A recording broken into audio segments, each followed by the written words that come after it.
day, everyone. I'm Reign of Tears, and I'm following up in a quasi manner on my video where I talked about the scarcity of foundational Black Americans in post-apocalyptic films.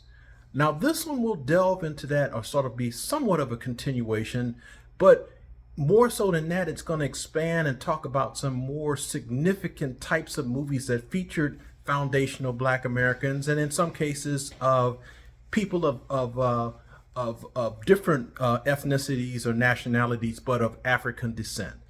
So one movie that I stopped off at my previous content at 1959 with The World and the Flesh and the Devil, that had Harry Belafonte and Mel Ferrer.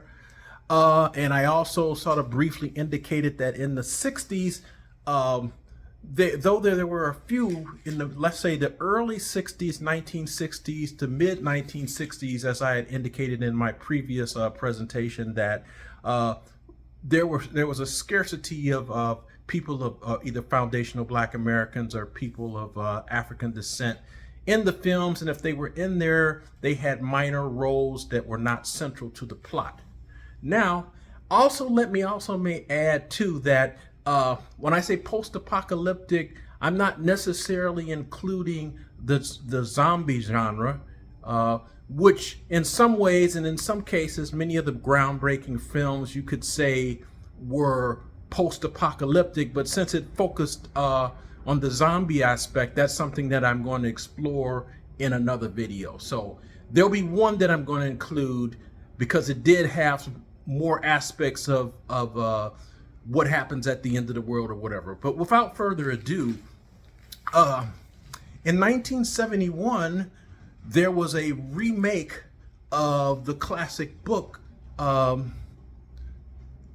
Omega Man, which is based on I Am Legend, which was also, obviously, as I think if most science fiction films know, which was actually remade again with the actual title of the book that had Will Smith. But in any way, in this particular one, the Omega Man, which came out in 1971, this one starred Charlton Heston, but it also had the presence of the foundational Black American actress, the late Rosalind Cash. And she played a strong role. She played the leader of a small group of survivors, most which were little children, which she and a younger white actor at the time were in charge of. And she played a pivotal role. She actually became a co-partner with Charlton Heston in the film, and this one was based on a virus that was unleashed in terms of biological warfare, where the major countries at the time, being Russia and the United States, responded with each other with the unleashing of these biological weapons, which basically killed off everybody on the planet, and there was only a few survivors left. And the extra wrinkle was that some of the people that lived became sort of like mutants and sort of banded in a group together called the Family. And you could say that they had some aspects that were like zombie-ish or vampire-ish or whatever, but not in the strict sense of the living dead or coming back from the dead or whatever. But anyway, in regards to Rosalind Cash's role, she played a strong character. Stereotypical aspects, just a few, like the exaggerated mannerisms of a street smart aspects that supposedly many Black women have or whatever was exaggerated to a degree. But all in all, Rosalind Cash did an excellent job in that particular role.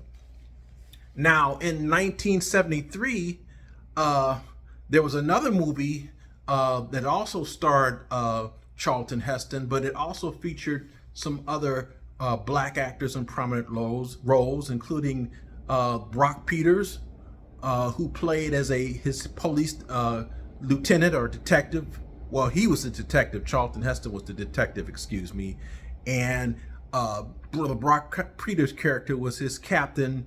And it was a period where, there was overpopulation, food supply was very short, And without giving away the details of the plot for people that aren't familiar with the movie, Charlton Heston went out to investigate, the source of a particular food item that was providing nutrition to the population or whatever. But it also featured Lincoln Kilpatrick as a priest that sort of took care of a parish of people, of the numerous millions of people homeless. This movie was also set in New York City. I think for obvious reasons, a city like New York City provides a good backdrop and a good plot line for post-apocalyptic type things. The previous one, the first one that I discussed, the Omega Man, that was actually set in Los Angeles. And again, even though the aesthetics were somewhat different, different cities or whatever, it being a large populated city, those same similar factors in that sense that would make it good to present the bleakness of in a post-apocalyptic world, despite the different plot lines. So that one movie that I would recommend. Now, another one that stands out in my mind, this is in 1995, was a one called Strange Days that had Ralph Fiennes and Angela Bassett. Now, Angela Bassett played as a sort of like enforcer in a police state, type world. And again, she played, we all know, I think most people know that Angela Bassett is an excellent actress, has great thespian skills. But again, if it was going to be a slight issue, is the strong, she wasn't, the streetwise aspect wasn't, put out, like she's like some sister from the hood, so to speak, but, still sort of super stronger than average, that type of aspect. It's hard to put into words, but I think people know what I mean. But otherwise, it was an excellent movie, a great film to enjoy. Again, that's called Strange Days, and that came out in 1995. Then we're going to jump all the way to 2002 to one that I think most people are familiar with today. And it actually started off or kickstarted the zombie craze. And I said I wasn't going to include zombies. But this one is, let me just tell you the title, 28 Days Later. I bring this one into it because even though it had, you could say, zombie-like aspects, it wasn't really about zombies. I mean, really, the people were infected with a disease which was called rage. So the people weren't actually dead that were infected with it and coming back in a crazed state. And they were more homicidal than cannibalistic. Well, that's the impression that I get when I viewed the film. So that's why I can say, and most of the world had been infected with this, that it got unleashed from a lab. I won't go into details because I'll let you enjoy it and give you too much of the plot line.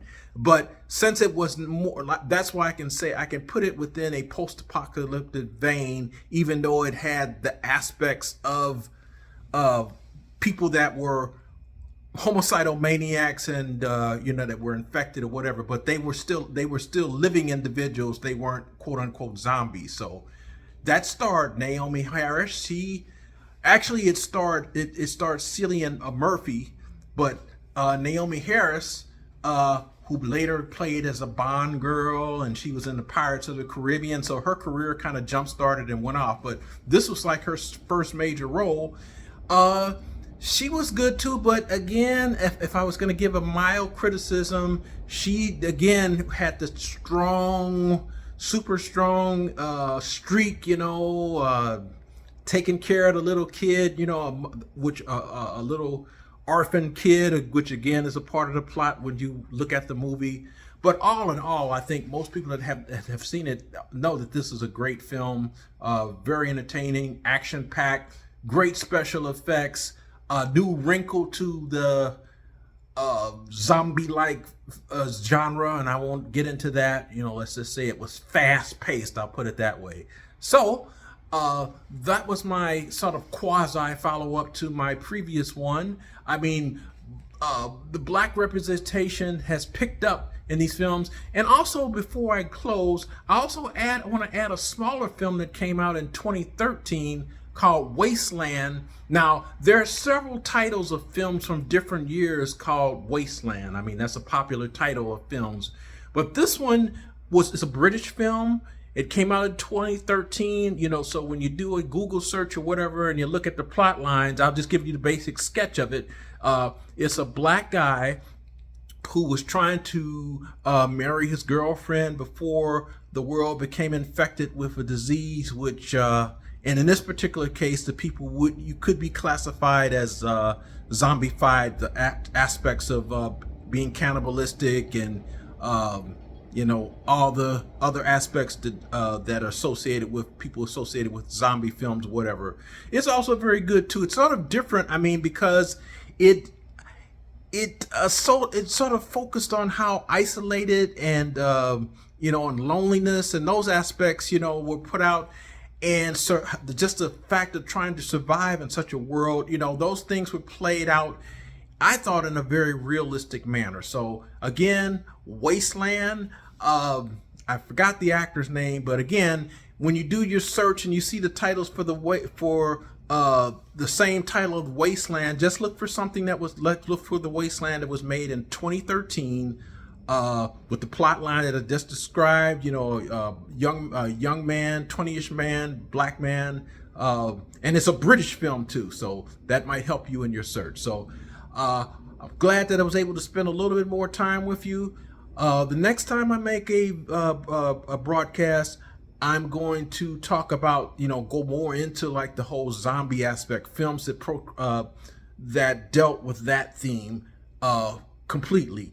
So I look forward to seeing you the next time. I hope that you've enjoyed this presentation. I wish everyone, as always, a good life. Take care, everybody.